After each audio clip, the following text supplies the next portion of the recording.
في كمان طاقة رضا ودي مهمة جدا. الرضا ده مش معناه قلة الطموح، بالعكس ده إحساس إنك مش محتاج تثبت لحد حاجة. لما الرضا يدخل الرزق بيفتح من غير ما تحس.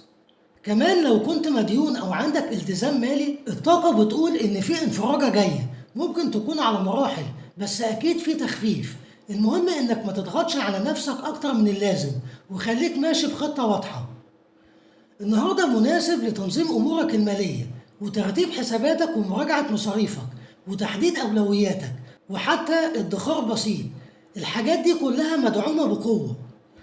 رسالة الصعيد المالي بتقولك يا دلو، الفلوس بتحب العقل الهادي والرزق بيجي للي يعرف قيمته. انت في مرحلة بتتعلم فيها ان الوفرة مش بس في الرقم، لكن في الإحساس بالأمان والثقة اللي جاية أحسن.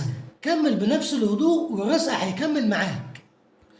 أما على الصعيد العاطفي، النهارده يا دلو